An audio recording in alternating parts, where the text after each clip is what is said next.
You are Locked On NFL Draft, your daily podcast covering the NFL Draft. Part of the Locked On Podcast Network, your team every day.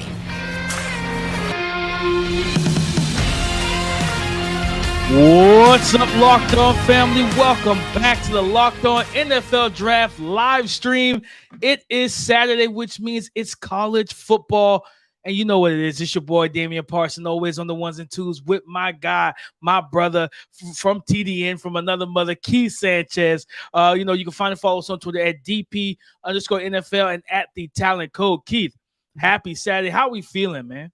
DP, like every Saturday, right? It's Saturday. Football is on, man. Life is good. It is what it should be, man. So we're ready to get this thing started. DP, man, this is by far going to be the best matchup week, right? When it comes to matchups, and have a little stat out there, and I may or may have not stole this from ESPN, DP, but there are 8 3-0 matchups this week. So that lets you know, man, it's a lot of things are going to be decided this week with college football, man. So I'm excited to see what goes on. I'm excited to get this thing matched up, and I'm gonna just read up a couple matchups, man, to get the crowd excited, right? Get our Locked On family excited. You have Florida State at Clemson, right, with the early 11 o'clock slate. You have Oklahoma at Cincinnati, which is a pretty good game. Auburn at Texas A&M, which is another 11 o'clock game. Then we bump down to that 2:30 slot, right? And you get Colorado at Oregon, right? Prime time versus Bo Nix. Who's going to win that duel, right? Mm-hmm. Then you get UCLA at Utah with no Cam Rising. You have an Ole Miss offense, right, with Lane Kiffin going against Nick Saban.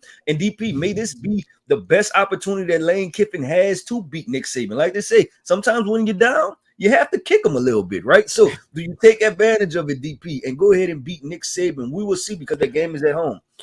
Then we're going to travel down the schedule. Yeah, we're going to travel down the schedule a little bit more, DP. You get Arkansas at a number 12 LSU, the Battle of the Golden Boot. Then you get Texas at Baylor at 6:30. Then we get our nighttime showdowns, right? And we get USC at Arizona State. Then you get a Cal at Washington. And then we rallied and finished this thing off with Ohio State at Notre Dame. So DP, I said Ohio State at Notre Dame, and we're going to go and we're going to start it right there. What are you looking for in this matchup? I'm talking about Ohio State versus Notre Dame. Before I get into that, Keith, I want to tell everybody who taps in, man, hop in the chat, talk to us. We will talk back. We'll bring you comments up on the screen, all that good stuff, man. So get in the chat. Also, like the video, all right? Like the video for the algorithm and everything on YouTube as well. Looks like we already got one quick one in the chat. Big Dog 314 is all about those Kings. The U is back, man. I told Keith this a couple weeks ago. The U is back. All right, Big Dog, we here. We here, man. But Keith, to your question, when it comes on to Ohio State versus Notre Dame, that's the game's tonight, and it's in South Bend, and Notre Dame is at home. This is a game where we get to see how both of these quarterbacks handle the big bright lights, right? Mm-hmm. Because neither one of them has played really good competition just yet, right? Kyle McCordis, and that's kind of good for him, right? Where he's kind of had some easy games to find his footing, find his rhythm in college football as a starter, where you have Sam Hartman, who's an elder statesman. He's seen a lot of things, but now with a new team, he's had some easy matchups, allow himself to really be able to be used to executing this offense. And it's a lot of NFL draft prospects in this game by itself, Keith. It's a lot of them on both sides of the ball. So I'm just looking to see who can, for one, which quarterback is going to find themselves quicker in this game in terms of finding their rhythm, getting comfortable, but also which run game will be the better and more beneficial to their team, because you got Audric Estime, who's kind of that bowling ball build type of running back. He has good long speed, as we saw last week versus North Carolina State, when he ripped off like a 60-yard, 70-yard run for a touchdown, but he also runs with power. And then you talk about Travion Henderson, who is my RB1 right now, who, 215, he's like 5'10", 5'11". He has an NFL build and skill set. So I think those are some of the early things I'm looking for in this matchup. Yeah, so what I'm going to look for and what's going to be the telltale for me is, and I'm not going to give away who I think is going to win this game, but Notre Dame's 2 offensive tackles versus Ohio State's pass rush, right? Because in the past, that's been what separated Ohio State from other teams, right? When they had the Nick Bosa, the Joey Bosa, the Chase Youngs, right? They were able to just overwhelm offensive lines with those pass rushers and made it difficult for teams to throw the football. But I look at Ohio State's offense, DP. I see a veteran in Sam Hartman who's playing the type of football that he needs to play, right? But then I look at Notre Dame's offensive line, DP, and I see Joe Out on one side, and I see Blake Fisher on the other side, who nobody's talking about, who, if he comes out this year, and I've watched him already compared to a lot of the other offensive tackles, this is still a potentially top 100 football player. So you're talking about potential a top 10 pick in Joe Out on the left side, and then Blake Fisher, who's a guy that I feel like could be at least a third-round pick. So they're going to be matched up against who? You flip to the other side of the football, Jack Sawyer from Ohio State, JT Tuamamalu. I hope I pronounced that right?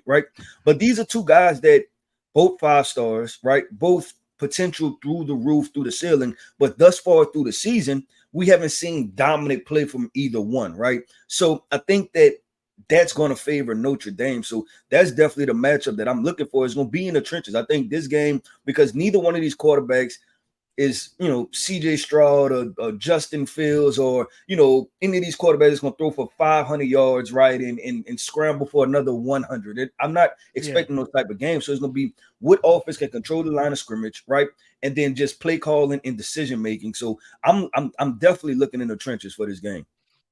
Keith, and I'm gonna tell you, you talk about the trenches, man. I gotta go to the secondary wide receivers battle, right? Notre Dame's defense, when you have Cam Hart right at corner, and then I think it's Benjamin Morrison as the other cornerback who's really talented as well. These guys have given up less than 100 yards total between the two so far in coverage. And, Cam Hart targeted 11 times, only 3 receptions allowed. He's given up 63 yards, right? And he's played good. He has the NFL skill set and build, kind of those taller, long arm, long leg type of corners, but he plays physical. He plays with instinct. But this is the toughest matchup that they are going to see with Emeka Egbuka, Marvin Harrison Jr., Julian Fleming, all these young 5 stars, Keith. This is a test for that Notre Dame. DP, you saying Cam Hart gonna lock up Marvin Harrison Jr.? I ain't never said nothing like that. Listen, you talk about a tough task. This man, 14 receptions, 304 yards receiving, 3 total touchdowns. He's coming off back-to-back games, over 100 yards receiving after that weird kind of debut where the quarterback situation, they just weren't on the same page, early on in that, at the beginning of the season in week 1. But man, week 2 and week 3, we saw Marvin. We saw that elite wide receiver prospect that we all know that he is, right? And we saw the quarterback get the ball to him. So that's going to be the big thing, is who wins that matchup with the wide receivers and secondary, right? And even you look at the linebacker, Jack Kaiser, right? A tough, hard-nosed hitter that can play downhill and whatnot. Him kind of trying to contain the middle of the field. And then you have Kate Stover up the seam, in breakers, right? Just kind of hovering in the middle between the hashes and things like that for those kind of drive throws for Kyle McCord. This defense, you got Xavier Watts. You like they got a lot of defenders, Keith, a lot. But Ohio State got a lot of offensive weapons. So it's like, okay, are you prepared? And Marcus Freeman, great coach, really believe in him, right? Ryan Day. This is a game that you kind of need, right, to kind of really set yourself and propel yourself going forward, man. This is a game that, in my opinion, kind of makes or breaks some things early in the season for both of these ball clubs. Yeah, I agree. And DP, right before we transition, man, there's one player that I want to highlight, and is big boy in the middle, Michael Hall, right? Michael Hall, the interior defensive lineman for Ohio State. I talked about the 2 edge rushers being neutralized. I want to see if Notre Dame has an answer for him, because that big boy, he can potentially be the best interior defensive lineman in this draft class, right? And so this is a resume game for him. Big lights, big show, big time, big opportunity to make plays and see if he's able to be disruptive in the middle of that defense. And you brought up, and I'm glad you brought up a defensive line, because I'm a big fan of Michael Hall and Tyleik Williams. Notre Dame has their own. Riley Mills, 6'5", 306 pounds. That matchup, I want to see him go up against the best interior offensive lineman for Ohio State, which is Donovan Jackson, I believe is his name. Yeah, left guard. So I want to see that matchup, and can Donovan Jackson keep Riley Mills, who plays the run well, he can collapse the pocket. Can he keep that interior rush off of Kyle McCord, right? So he can step up freely and willingly in the pocket to deliver the football to his litany of weapons, because they got a ton of them. Yeah, well, DP, let's keep this thing going. Let's keep it flowing, man. We are going to the West Coast now. We're heading out west, and DP, we have another prime time matchup, right? And not necessarily prime time, meaning that's the kickoff time, but Deion Sanders, his crew, SHEDEUR Sanders, Shiloh Sanders, right? Travis Hunter is out, right? We know from last week's game against Colorado State. They are going against, which in my opinion is by far the best opponent that they've seen thus far on their schedule, and they're playing Oregon. So when we look at this matchup, DP, we have a Cinderella story, right? That, you know, people are pulling for, and then we have Oregon, where it's and when I say it just is what it is, meaning that like there's no story around it. They're just a really good football team at the end of the day, right? Like they have a Heisman candidate quarterback also. They have a high-powered offense also, right? They and they've been more solidified over the past 10, 15, 20 years, right? Like this Oregon program has done a good job of transitioning from Chip Kelly, right? And then they went into Mario Cristobal, where they still had moments of being a top 10 team. And then now they're with Dan Lanning. So DP, I want to ask you, this Colorado team, the Cinderella story versus Oregon, right? Where are you going with this, and what are you looking for in this matchup? Man, I'm looking at the quarterbacks, right? And I got to start with the two most important people on the field, and that's SHEDEUR Sanders and this man here, you know, Bo Nix. Like Bo Nix, so far this year, 76 of 98, 893 passing yards, and 8 total touchdowns. I'm looking to see, like, this is a defense for Colorado where, like, you don't really trust them to get stops.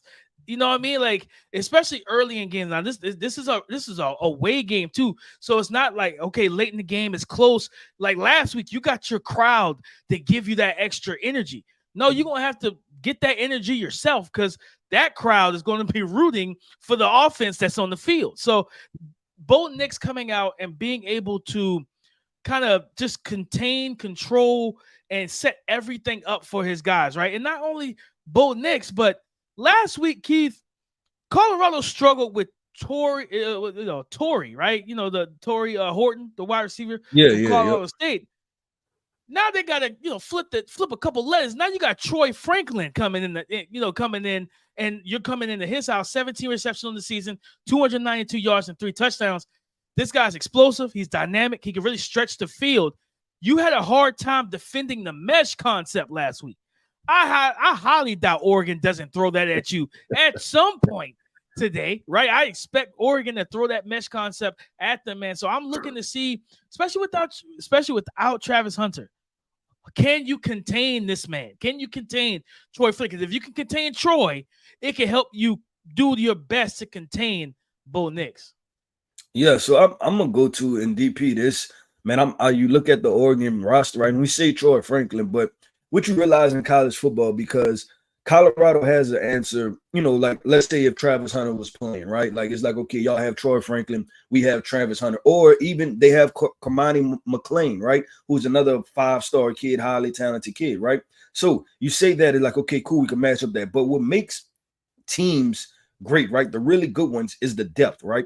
And it's not just for Oregon's wide receiver core. It's not just Troy Franklin, right? It's Gary Bryant Jr., it's Tej Johnson, it's Trayshawn Holden, it's Chris Hudson, it's Jerion Dickey, the true freshman, right? And that list. So we're talking about 6 wide receivers deep. Now the question is this: is this Colorado roster at the point where they can go 5-6 cornerbacks deep, or do they have 5-6 defensive backs, right, to play some type of coverage? And when it becomes one-on-one matchups, it's who is better than that, than who can win their one-on-one matchup. So DP, that's what I'm going to be looking for. This would be very interesting to see just where is this Colorado team, right? Because when I say this, I'm going to put it in complete context, right? I didn't expect a whole lot of this Colorado team, like, and for them to be at 3-0 is really good. And the reason was because I'm like, this is going to take time to overhaul this roster, right? I believe that, Deion Sanders can get it there at at some point, right? But to get it there this early would be difficult. So the fact that they're 3-0 is very exciting. But I think you've seen against Colorado State, DP, that maybe this team is not great. You know what I'm saying? It's just it's a better than expected team, and it's important to kind of put the two of them in context, right? It's the difference between being a great team and just beating whatever the expectations were. So that's kind of where I'm at with the Colorado Oregon game. No, I'm with you, and that makes a lot of sense too, Keith. Because, like I said, like Coach Prime is gonna get this roster where he wants it to be, right? Because he got the athletes there on the outside, in the secondary, at running back, all that good stuff. Now the next goal is this up and coming college football offseason and recruiting cycle, transfer portal as well, the trenches, right? Mm-hmm. Getting the offensive and defensive lines up to par where they're not a liability for him. They're actually a strength. Whereas, like, we can run the ball. SHEDEUR doesn't have to throw it 47 to 50 times a game for us to win. Where we can run the ball for at least 130, 40 yards and keep a defense honest, right? Keep instead of two safeties back, you got to try and figure out, do I run too high, or do I want to come to cover one? Do I want to rotate safeties? Do I want to play press man? What do I want to do as a defense? How do I slow them down? Because right now it's just all pass, all day, all gas, no breaks. That's all it is for this team right now offensively. So it's going to be big, this recruiting cycle to see how Coach Prime gets them there. But in this game, man, I mean, Keith, I saw a tweet. I saw some stuff saying that Coach Prime already said, my son's not going to the NFL draft this year, right? Because they view him, a lot of talk, a lot of people believe that he could be the first overall pick next year, right? In 2025, right? So I hate it. I want to see him go to the league now. I would love it, but to see him go back to college football, I don't mind. But this kid, 107 completions, Keith. Now this is through what? 3 games? Through 3 games, right? TCU, Nebraska, and Colorado State. 107 completions. He's completing close to 79% of his passes for 1,251 passing yards, 10 passing touchdowns, 1 interception, which went off of the hands of one of his receivers last week. In that early in that game, right? This young man is just balling at a level like that. It was so many doubters, so many people that didn't believe that he could make it happen, and he's making it happen, man. So he's absolutely, like, to me, like I said last week, he's my Heisman leader. I got him as my Heisman leading candidate, man. I think he's that good, and he's going to make the type of plays. This game is going to rest on his shoulders, right? For Keith, typically, because athletes quote and bring up other athletes' name, right? You know what I'm saying? So it's like, man, you can hear a D Wade talk about, man, Allen Iverson was one of my guys, was the guy I idolized, right? So I tried to pattern my game after him, stuff like that. In football, you don't you would hear people pre-draft like, man, I want to be like Brady. I want to get 6-7 rings and stuff like. SHEDEUR said after a 92 or 98 yard drive to tie the game, I was in Brady mode. Like I had to tap into being Tom Brady. So him being as different as he is, I don't think, Keith, as loud as I expect that Oregon crowd to be, I don't know if I expect them to shake or rattle him, because he got hit a lot last week too. Right? Remember that Auburn game for Bryce where we was like, okay, mentally Bryce is a little different, right? Because he was getting tagged in that game. Like they were lighting him up, and he just kept throwing. And he ended up winning that game. And if I had that similar feeling watching SHEDEUR Sanders last weekend versus Colorado State. Yeah, I think that's where, and so you talk about the whole draft, going to the draft and stuff like that. Like I don't mind if and it sounds crazy, right? Somebody's father telling him not to go to the NFL, but when your father's that experienced in doing this, like I wouldn't mind it, right? Because we know that there's the regular, there's the season, there's draft season, there's the politics, there's all this other stuff, right? That you can go in being quarterback 1 or 2, right? And then come draft night, your quarterback 8 off the board, right? And we've talked about how deep this quarterback class is. And then the other thing is this, that maybe Deion is looking at it like, look, I can get an even more talented team around you. You know what I'm saying? Like, you give me another offseason, I can go get those offensive linemen that's not playing at Bama, that's not playing at Ohio State, that's not playing at, whatever, Clemson, right? And I can bring them here, and now we have a talented offensive line also, and you're going to help me segue into the Big 12 next year. So maybe that's the thought process too. So we'll just see how that goes. But DP, we about to start jumping into this is where we start having a little fun, right? We start entertaining, having a good time, man. Let's get into the facing the spread conversation and the game picks. So Keith, before we do that, I went ahead and I went back through, the couple weeks, and I started tallying everything up for our college football picks and the spread. We both lost against the spread last week. We picked Arkansas to cover. they freaking lost. They straight up lost the game. And I picked them to win. So, that messed up my picks. So against the spread through, up until now, through 4 weeks of college football, right? I'm 2-2. You're 1-3 against the spread. Right? Whoa. That math ain't mathing. That math is not mathing. He said the math thing. Listen, I'll just tell you what I went back to the picks. And then now when we look at the game picks, right? So game pick wise, I'm 17-5, you're 13-10. So you're only a little bit behind. The math is not mathing. we could continue. Guys, I would not cheat. So we're gonna get into this spread situation. We're gonna see how this thing shakes out this week. Keith, Ole Miss, I think, is averaging well over 40 points a game.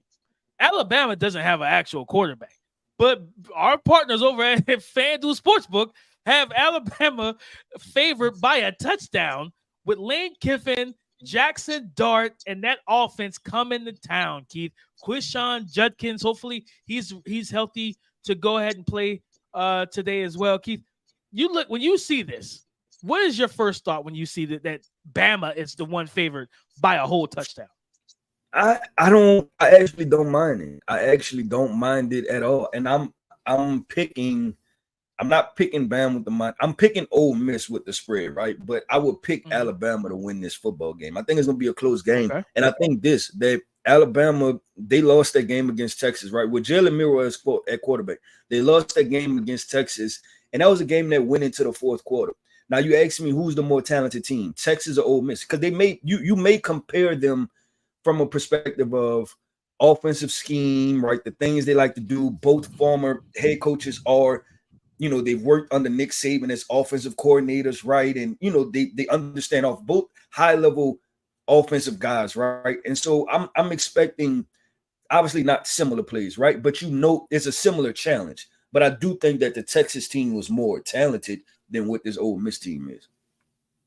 No, for me, Keith, it's just like I watched the Ole Miss offense. I watched the All-22. Jackson Dart is balling right now. Like, he's playing really good football. That's the other part. I don't know if I want to buy into that. Like, because I brought in early last year. Remember because the Ole Miss started off. I remember. They brought in early, I think they started off 8-0. I think Ole Miss did, and then their first loss was against LSU at home, and then they went on to lose a couple more after that. So Jackson Dart has to show me because he sold me something that wasn't good last year, right? He sold me something that wasn't good last year. So he has to show me. Keith said, listen, you hurt me. You already burned me, bro. I'm not doing this. I'm not, you gotta do it against Nick Saban for me to get to buy in. But I mean, he's playing well. He's a run threat. He's getting the ball to his receivers and tight ends and getting the ball down the field as well. And that's one thing I like of him, the RPO game, the confidence that he's throwing the ball with. So they have a quarterback, though. It's Jackson Dart. We don't know who's playing for Bama. Like, we don't know if it's going to be Ty Simpson to start this game. Then they're going to probably try Ty Buchner, whatever his name was. And it was so crazy. I saw a stat on College Game Day this morning that Bama has 5 passing touchdowns. Keith, all 5 came from Jalen Milroe, the guy they benched. Yeah, I think all 5 passing touchdowns. And so my point, and that's the other part, right? With this game, real quick, DP, before we move on to pick them, is that this offense is not bad with Jalen Milroe, right? I think they realized that it was bad with Ty Simpson and bad with Tyler Buchner. They put Jalen Milroe back in the game, and you can get to that 30-point threshold, right? Like I think that is just the question is this: is Alabama going to institute? Is the offensive coordinator was Tommy Rees, right? Offensive coordinator for Bama. Is he? I think it's Tommy Rees. Is he going to go in there and he's going to call some run design, QB run design plays? Like, use his best attributes, right? When it's third and 3, right? Are you going to call a QB power, a QB counter? When it's 1st and 10, are you going to call that to stay ahead of the chains, right? Like, or when Ole Miss scores and then now you have a drive to put together, or you going to try to go into your playbook, right? And I want to pull out every, play design because I want to show that I'm a really talented offensive coordinator, or you're going to look at it and say, hey, I have Jalen Milroe, who's a running quarterback. A la the same thing that Nick Sirianni did for Jalen Hurts, right? When that very first game that Jalen Hurts was the starter, like in not when he came in when Carson Wentz was that 1 year, but when he was like the starter opening week, and you watched that game against the Atlanta Falcons, Nick Sirianni was calling plays he did not call with the coach. So that's what I want to see is there going to be adjustment for Jalen Milroe? Because if there is, DP, this SEC is crazy, and Alabama still has a path to make it to the SEC championship, and I think that's why people are favoring Bama, because the talent is there. So we'll see how it goes, though. I think it's gonna be a fun game and an exciting game for sure. Yeah, Keith, 100%. And when it comes out to the spread, you're picking Bama, to cover the spread, right? No, I'm gonna pick for the spread. I'm picking Ole Miss. I just think, gotcha. Yeah. I think it's gonna be a close game. We're on the same page. We're both picking Ole Miss to cover to handle the spread. Right now, let's get into the picks. Who are you picking to win the game? All right, well, let's start it off. Let's kick it off. I am picking Alabama, the Alabama Ole Miss game. I'm picking Alabama to win the game. I just think that it will be a close game. I'm making all my notes here. I'm writing down these picks. So you got Bama. I'm actually picking Ole Miss. I think Ole Miss is. I think Lane Kiffin is vying for that respect, Keith. And I think anytime a man is fighting for that, and a team is fighting for that, and to me, I think they are a team that feels I feel like they smell blood in the water after seeing what we've seen this year from Alabama. It's no chance to me, in my opinion, that Alabama is a national title contender. They don't look anywhere close to that right now. So I think Ole Miss smells blood in the water. I think Lane Kiffin goes in there and tries to go for the jugular. I wouldn't be surprised if we see an onside kick in the second quarter. I wouldn't be surprised if we see some trick stuff. I think he goes for the jugular. I'm thinking Ole Miss to win this game, Keith. Next up, we have UCLA versus Utah. No Cam Rising. He's still not cleared from the ACL. He's not playing. So, Keith, in this situation, Dante Moore, I think the five-star freshman, is QB1 now for UCLA. And Chip Kelly, who are you picking to win this game? I'm going to pick UCLA, and I'm going to go back to that Florida game for Utah, and Utah won that game. Florida also lost that game. And I think you take out a couple big plays, especially without Cam Rising being there, this Utah offense is still going to sputter some, I believe, against, a talented team like UCLA. So I'm going to go with UCLA. Yeah, I'm going UCLA as well. I think UCLA they have a good run game. Like I said, Nate Johnson is the guy that's going to be starting this game. He started last week as well versus I think Weber State. But this ain't Weber State, baby. This is Chip Kelly, that power run game. I think those guys NFL draft fans is watching this. Latu Latu. Keep your eyes out for him coming off the edge. He's going to be firing on all cylinders to try and throw off this young quarterback and Nate Johnson. I think UCLA gets the win, Keith. So next up, we have Keith. I'm really excited about this game. No, first before we do that, let's get this game out the way. Iowa to rank, we got a lot of ranked games this week. Iowa, I think it's 24th in the country versus Penn State. Drew Aller, Penn State, those two high-powered true sophomore running backs in Nick Singleton and Katron Allen, Keith. Who you picking to win this matchup? I'm going with Penn State, DP. Iowa got to show me that they're like a consistent offensive threat, right? Yeah, that they can score consistently. So I'm definitely going Penn State with this one. Yeah, I'm going Penn State as well. I think Iowa's defense is good. I think their defense is really good. But they just lost, I think, their leading receiver, which was a tight end. He just got hurt, I think, last week. So you already struggled to score points as it is. You know what I mean? You're not a great offense, but then lose a really talented player, which was arguably your best player. I think that makes things a little more difficult. So I'm going with Penn State as well. But this game I'm really excited for, Keith. Oregon State versus Washington State, man. I'm excited for DJ Uiagalelei versus Cam Ward in the Pac-12. That Oregon State team, they're one of the best run teams in the country, right? I think they're top 10 in rushing, and they have a really good defense. Cam Ward, another young man's vying for respect. He's slinging that pill all over the field, and he's running that offense to a T. Who are you picking in this game?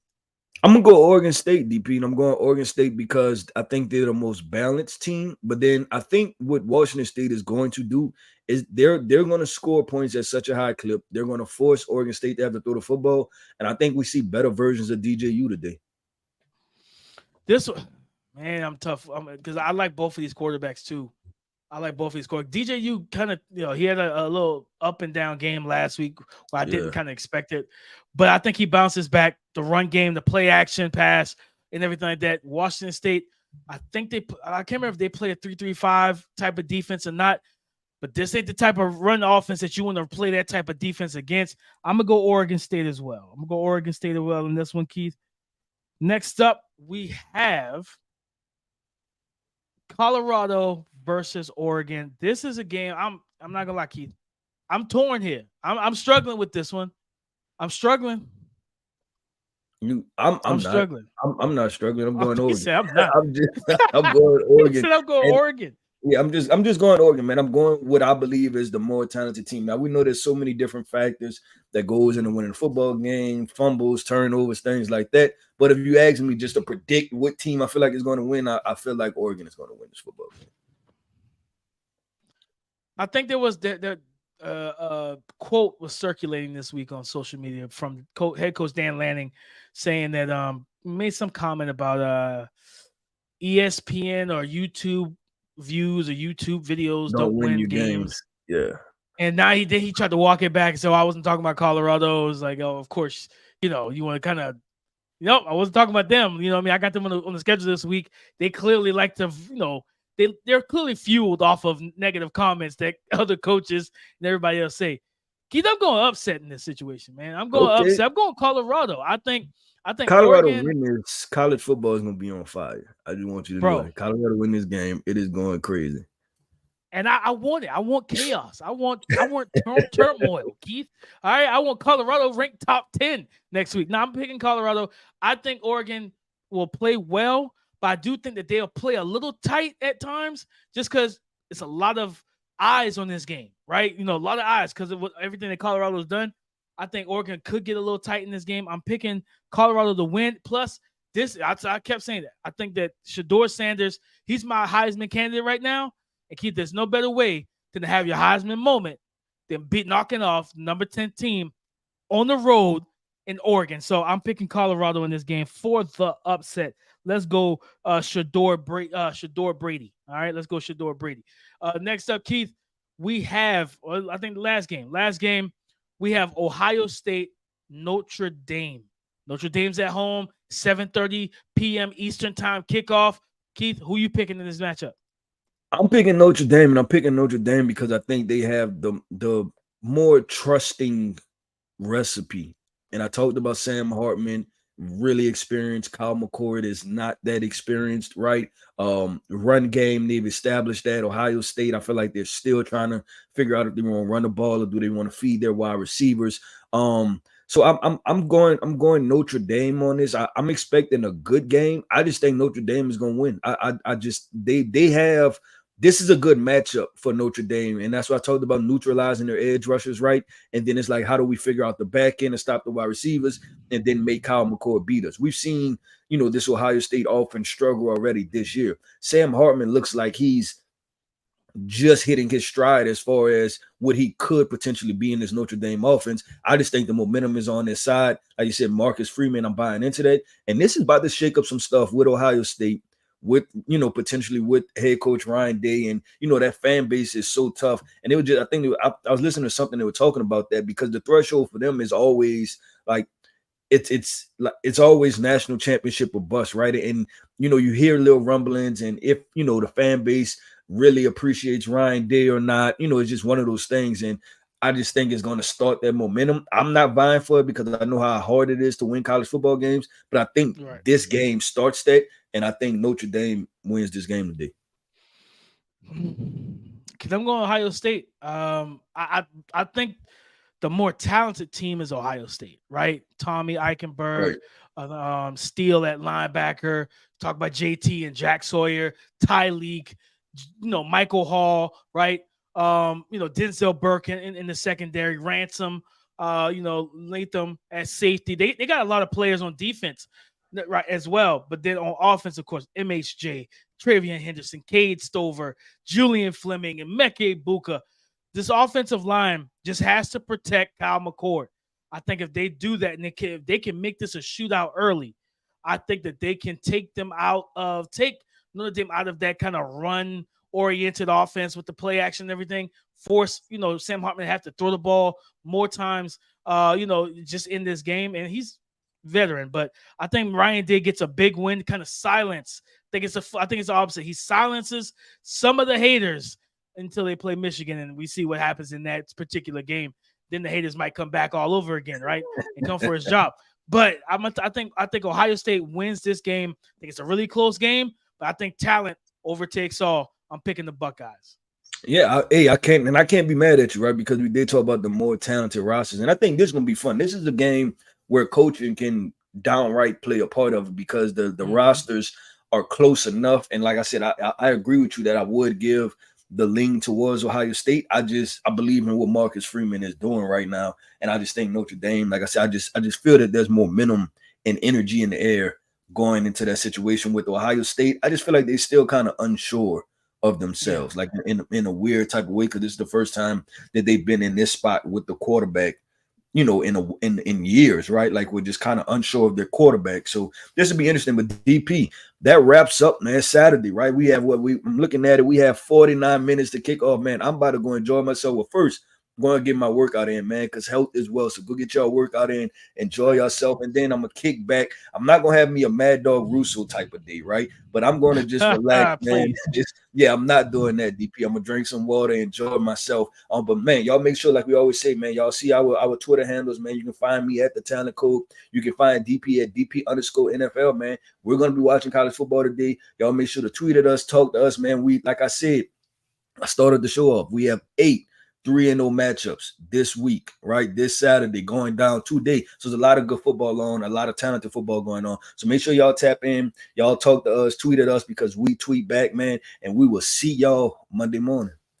For sure. Listen, guys, subscribe to the channel if you're new here. Subscribe, hit the bell notification so you're notified anytime we drop content on the channel. We will be back again next Saturday as well. And like you talk about big day. I think it's like 6 to 7 ranked versus ranked matchups, the most matchups on a single Saturday since 2006. If week 4 doesn't tell you it's all about college football, I don't know what else to tell you. All right, so guys, tap in with us. Join us again on Monday when we bring you the recap of all of college football, draft scenarios, stock up, stock down, and the game balls. Check us out on Monday morning. As always, I'm Damian Parson. That's Keith Sanchez. We out, fam.